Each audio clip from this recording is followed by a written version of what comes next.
Hey guys, it's Shaylin. I'm here today with another writing video.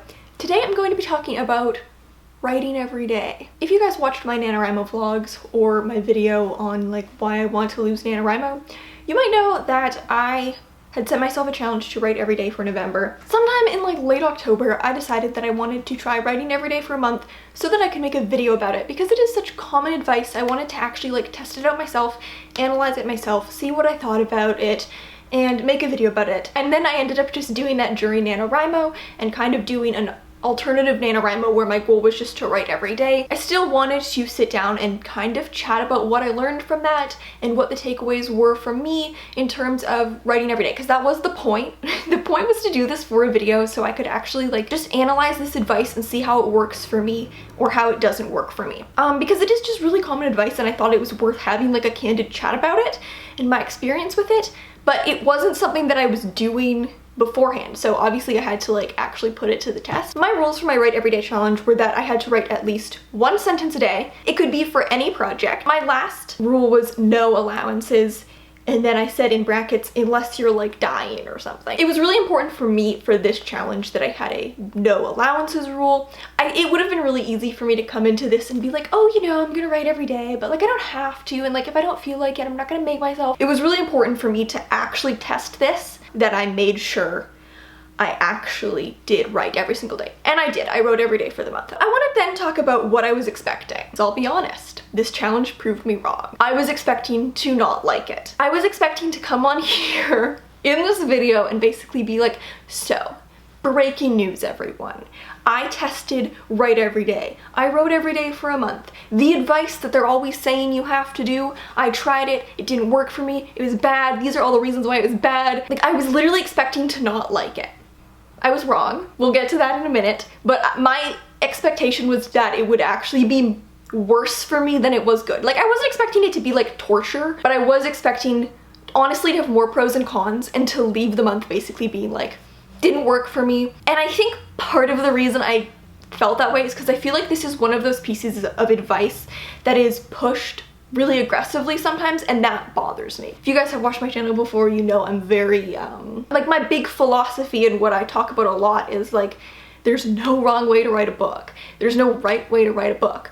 No matter what your process is, it's not wrong. Doing what works for you is more important than anything else, and maybe beyond even doing what works for you, doing what you enjoy. If you don't enjoy writing every day, if you don't want to write every day, if it adds extra stress for you, that's my big mantra, right? Is do what you want when you want to do it. So since this is one of those pieces of advice that I feel kind of writing process purists or craft purists really say you need to do, and if you don't do this you'll never be a writer, and that has always really bothered me. I think part of me wanted to be well, guess what, I tried it and it didn't work, but I was wrong. It turned out well. I do want to say as a bit of a disclaimer before I get into this, I have very little going on in my life right now, and my schedule is extremely consistent, and this is not something I have had before. I don't think this would have been realistic or useful to me when I was in school. The thing about being in school is your schedule is so inconsistent. There are weeks where you barely have any homework and you're just going to class, and there are weeks where you have 85 papers due. It's very up and down and it's kind of unpredictable. No week is really the same. 2020 has been the first year that I haven't been in school since I was in kindergarten. This is the first time I've had the same working schedule every week for a year. I don't commute, and so I don't come home from work exhausted because I don't come home from work, right? I work from home. I am just not that busy right now, and also, because of COVID, outside of work, I don't really do anything, me and my roommates watch a movie a couple nights a week, errands or whatever, but it's not I'm consistently doing this and I have other social engagements. So I just want to be clear that I did this as someone who's actually not that busy right now, and I feel it's sometimes hard to admit that you're not that busy because we have a very productivity focused culture where it's almost capitalism has made us competitive about who's the most busy and who's the most chronically exhausted. I will happily say right now I'm not that busy right now, and it's nice. This was just my experience in this specific month for this specific project at this point in my life with how my brain is right now. The outcome of this probably would be completely different had I done it on a different month with a different project, with other things going on in my life. And I'm not trying to say at any point in this video that because this was the outcome I had, that it's the outcome you'll have. Everyone is so different, and there are people where writing every day for them genuinely works wonders, and there are other people where it will literally never be feasible, and that is okay. I'm just talking about my experience with the headspace and the life space that I was in for November 2020, which is a pretty small sample size. So I also want to talk about where my process was beforehand. There were points when I was younger where I wrote a lot more aggressively, is the word that comes to mind. I was just burning myself out. I was writing stuff I wasn't happy with. I like to write slow. You know, I like to take my time, and so making myself write super fast with super high word counts was pretty bad for me. Again, it works for some people, it was bad for me. And then obviously I was in school for writing, and so I was pretty much writing every day, but always on different projects because it was for school assignments. 2020, I mean, I was about to say 2020 has been a nice year, and I'm like, it hasn't been. It's kind of been an opportunity for me to observe what my creativity looks like completely unregulated, because I don't have any deadlines. I don't have schedules. I set extremely loose goals, so it's like, oh, I'm writing a short story, I want to be done this short story 2 months from now. Like, I do set goals, but I don't really care if I meet them. I've basically been able to see how I write when my creativity is completely unregulated. I have learned something, which is that with no external deadlines or no external pressures, I will still write, and I will write an amount that I am happy with. I think that that is a really important lesson for me to learn, that like, I don't need to be setting super rigorous schedules or super high goals for myself to make myself write. I have an inherent motivation to write because it's something I enjoy. And so even with no external pressures making me write, I'm still gonna write, and it's an amount that I am totally happy with. I am totally happy with the amount that I produced this year. All that said, and I'll just say it one more time, this doesn't work for everyone. It's okay if this doesn't work for you. It's also totally okay if it does work for you. Art is messy, and being elitist about writing process is the stupidest thing ever, and I don't understand why people are so elitist about it. Of all things to be elitist about, it's so dumb. I don't get it. Everyone is different, and every month of our lives is different. Just because something works for you now doesn't mean it always will, and that is okay. I want to start with the pros because I think the cons don't really make sense unless I talk about the pros first. So the first pro is the biggest one for me. I guess it makes sense, but it's something that I hadn't actually observed or thought of until I tried it. And it's that writing every day basically completely minimized the potential energy that it takes to write. Sometimes you want to write, but it feels like it takes a lot of energy to start writing, and then it takes less to actually do the writing, you know? It's like, I enjoy writing, I enjoy it quite a lot, but sometimes it takes like, it's kind of an uphill battle to like actually get yourself to do it. Because my goal was to write every day, it completely removed the question. It's like, I knew I was gonna write. It was just a fact. I knew I was gonna write, and so I didn't need to work myself up to do it at all. It wasn't a question, so I never went through a, oh, I wanna write later, hopefully I'll write later, I'll try to get to writing later kind of phase, and then put it off until it feels too late to start. That never happened because there was no question about it. It's like, just like I know I'm gonna eat dinner on any given day, I knew I was gonna write dinner on it. I knew I was gonna write dinner. I knew I was gonna write on any given day, and so it just made it so much easier to start. It wasn't a question. It wasn't, I'll probably write, I'll try to write, like I just knew I was going to. This is kind of why earlier I was saying I had like a no allowances policy, and why I think it's important for me to have a no allowances policy with a challenge like this, because if I did have a, oh, it's fine if I don't write 1 day or 2 days or whatever, I don't feel like it, then I don't think I would have had this effect. If I was like, oh, you're trying to write every day, but like it's fine if you don't, I still would have kind of needed to hype myself up. And it's weird, it's like, why do I have to hype myself up to write? Like, I really enjoy writing. I don't know why. So the second pro is that I just honestly felt very immersed in the story. This is partly why I ended up only really writing one book.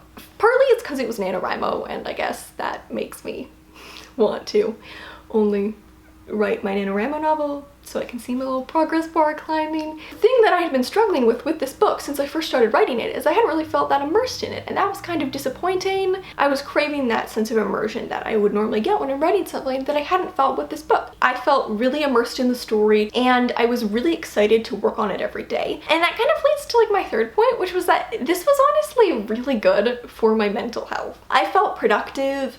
I had a goal that I was fulfilling and that I could see myself actively making progress towards. Sometimes when you're writing a book, it's so slow that you feel like you're not really making progress, at least for me, because I write pretty slow. Because I was writing quite quickly, which way quicker than I normally would. 31,000 words in a month is probably about 3 times more than I would normally write. An average monthly word output for me is about 10,000 words. November was probably the happiest I've been any month of this year, and I attribute it to the fact that I wrote every day. Next up, I wanted to talk about the fact that I never got stuck on any scenes. Partly I do attribute this to the form of my book. I mentioned this in my NaNoWriMo vlogs, how my book is in a vignette form, so the scenes are super short, so if you get stuck on a scene, you can just write a bad version of it really quickly and then be on to the next one, and away you go. Don't know how I'm ever gonna go back to writing full-length scenes now that I've been spoiled by vignettes. I do know my tendencies to get caught on hard scenes. I feel like I can't normally maintain writing momentum too long, because I'll be like on a roll, everything's good, and then I'll hit a hard scene and be like, I don't know how to write this, god damn it. That never happened. I never got caught up on hard scenes. I think normally if I'm caught up on a hard scene, that's when I tend to procrastinate writing, you know, and I don't want to go work on the book because I know it's gonna be not very enjoyable. But because I was writing every day, those tough scenes just didn't seem like as big a deal. I kind of just wrote through them and didn't overthink. There are scenes that I wrote over the month that I'm sure, knowing myself, I would have gotten stuck on had I not been trying to write every day, and then I would have overthought and I would have worked myself into a corner. It would have been a whole deal. There are multiple scenes where I know that would have happened and it didn't happen. Partly maybe it was the momentum, partly it was just the fact that it's like I'm here writing every day, so like I guess I just gotta work through it. That was great. And I do want to also mention as my final pro that there were days I didn't feel like writing, but because my challenge was to write every day, a lot of those days I genuinely did end up loving what I wrote. Probably the most unexpected thing I learned was that how much you want to write does not equate to how much you'll end up enjoying what you wrote that day. I always thought that like how much I want to write is going to, like if I really want to write and I'm really motivated one day, that's going to translate to a scene I'm really happy with. And the vice versa is also true. If I don't really feel like writing, the writing is not going to be fun and I'm not going to have fun writing and I'm not going to be happy with it. And I do believe that it's okay to not write if you don't feel like writing. That's a common piece of writing advice, you know, write every day, even if you don't feel like it. I don't really abide by that. I think if you don't feel like it, like, it's fine, you don't have to. No one has a gun to your head. And no one will die if you don't write one day that you don't feel like it, or 2 days, or 5 days, or 50 days. Unless you're on deadline, the only person you have to let down is yourself. And if you're fine with the consequence of the book takes longer to write, then it doesn't even have to be a consequence. Like, if that's okay with you, then it doesn't matter. But I did realize over the month that there were multiple days where either I was really excited to write and then the writing didn't turn out amazing and I didn't write that many words, and there were also days where I didn't really feel like writing. But because it was the challenge, I obviously still wrote, and I ended up being really happy with what I wrote. It did help me to break apart those two things in my mind, because I had felt that they were very intrinsically connected, and I kind of separated those. So that was an unexpected thing. Let's jump into the cons. My main con, this is the main one, is that it just wasn't sustainable. You know, the first 3 weeks of that challenge were fantastic. I was writing so much. I was on a roll. I was loving what I wrote. All the pros that I just listed stopped really having their effect near the beginning of week 4. It was only really about 3 weeks that I had all those pros. By the last week, I was really tired, and I know that it was the fact that I'd been writing every day because the book was going great. It wasn't a block with the book. I was really happy with how the book was turning out, super happy with the content and how I'd been writing it. I just felt tired. My brain was tired. And so all those pros really only applied to the first 3 to maybe 3.5 weeks. I could see quite clearly that these are the pros of writing every day for me. They don't last forever. You still get tired. Sometime in week 3, I think, right before I started to feel really tired, I was still feeling pretty hyped about my write every day thing, that I actually was gonna extend this challenge through December as well. And I actually did have a clip about this in my second NaNoWriMo vlog that I ended up deleting because when I was editing the vlog, I was like, I'm not doing that anymore. So I should probably not have this clip of me saying, wow, this is going so well that I'm gonna do it for another month, because it's great and I just wanna see how this applies.